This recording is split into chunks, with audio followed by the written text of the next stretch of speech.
Welcome to the Occupational Safety Leadership Podcast, episode number 123. In today's episode, we're going to talk a little bit about the OSHA and NIOSH sampling methods. So we're just going to do a little 10,000 foot view down. We're not going to get into the weeds because we got a lot of episodes in the future to really get into the weeds. So let's just dive right in on this one then. So, well, first off, before we really start talking about this stuff, you really can't tell, but I'm going to stand up on the soapbox here for a second. Lots of new chemicals are produced every day. It takes time to get that safe exposure data. You know, I wish I could say that we were so smart as a society that we just would invent stuff and we're smart enough to like say, oh, well, we can't do the following things because we don't have that data. That's just not out there. And a lot of things that we thought were very safe, we now know, given, the history and the exposure and um, scientific studies and all that kind of stuff. Then when you think about asbestos and cigarette smoking and all that kind of stuff, then not to sound old, but my parents, when they would see the doctor back in the 60s, the doctor would smoke at times, and the doctor would say, well, if you felt stressed, let's have some cigarettes. Um, so we do know that times have just changed, and a lot of it is because we now know from having this data. So when we talk about the chemical sampling methods, there's going to be a lot of them out there. You can do your atmospheric ones. You can do a wipe sample. If you think about some form of a biological sample, that's typically found, or not found, but that's typically taken either by the urine or the blood. So before we get going, we'll talk about well, once that you have your sample, that regardless of if you choose the OSHA or the NIOSH method, or you can't find either and you find a different method out there because there's just not out there. Um, don't be afraid to reach out to the labs out there. The labs do a really great job of working with you. They can help you to understand those things out there. So don't feel like you're just kind of all by yourself in this whole thing then. So just like all things, when you send out that sample, you get that sample back. You communicate those results, all that good stuff. Then, um, make sure that you follow the method exactly the way it's written down because it's been proven that way. Because you want to be accurate. Of course, this is going to be data for the future. You certainly don't want to do something wrong by accident, of course, and then you now have a sample that isn't valid and isn't valid on either side. It comes up high, it comes up low, whatever the issue is then. So let's just kind of break down the difference between the OSHA and the NIOSH sampling. So the OSHA one, of course, is going to be that legally enforceable one that's out there. So standards have been set, and they typically get this data from NIOSH and from other folks because they're focused on that research, and then of course it takes time for the research to then be promulgated to a standard, dot dot dot, all that kind of stuff. Then, so think about OSHA is that regulatory; it has the force of law.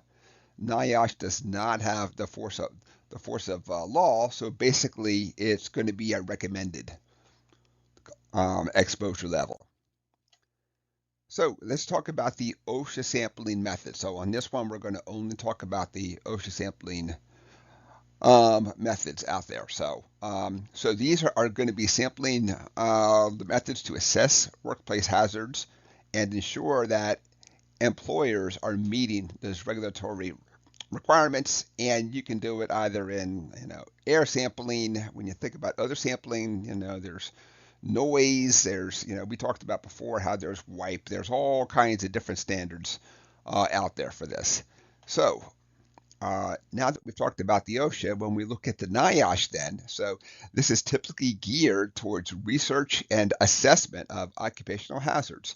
So NIOSH develops sampling the methods and analytical techniques to evaluate workplace exposures from various hazards out there. And so by doing these different studies, they can look at exposure levels, and then they are the ones who can go back and say, we recommend the following level out there.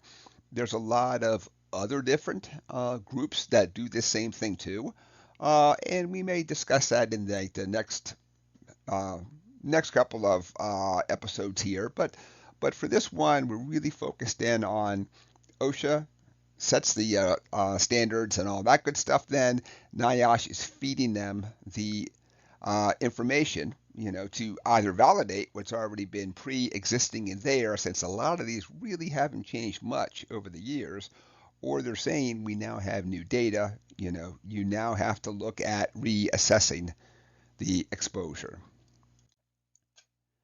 And well, I forgot to tell you, but I got off my soapbox, so now I'm going to get back on my soapbox again then for this one. So you're going to find that there's going to be times that the OSHA and the NIOSH sampling the methods do not 100% jive and all that kind of stuff then. For me, I always go for the most conservative, which is going to be the lowest exposure that I can find. I know that it's not always legally enforceable because it's not the OSHA one and all that stuff, but I really struggle with it's okay to expose a person up to X level of chemical out there. So I get it. I don't know if 0 is going to be a realistic number, but I also get that if you really don't have that data, you really don't know what the future holds and all that stuff, then boy, is it really hard to say, well, we've decided that 5 ppms is going to be good for you, but you better not go to 6. Now we're talking, that's like, you've now broken the law, you've done this and done that, and so ethically, I really struggle with the whole, it's okay to expose a person to a certain point. I do everything I can to engineer the hazard out, and we look at all kinds of other controls out there too. So I am now off my soapbox. Okay, so episode number 123, from a very high level 10,000 foot view or so, we talked about the OSHA and NIOSH sampling methods out there. A little bit about the differences, of course. The OSHA one, a lot of times, is also based on an 8-hour exposure. You have to read the details for the different chemicals. The NIOSH one, many times, is based off of a 10-hour. So we really want to look at those details too then. So you may have exactly the same exposure, but if one says 8 and one says 10, mathematically they could be the same. So you want to understand the details. So episode number 123 is complete. Thank you so much for joining me today. Please like, listen, and subscribe, and forward this to those also in the safety field that you think that could use that little extra boost out there and really help, because I really want to help out the safety field as much as I can. So episode number 123 is complete. Thank you so much. My name is Dr. David Ayers. Thank you and have a safe day.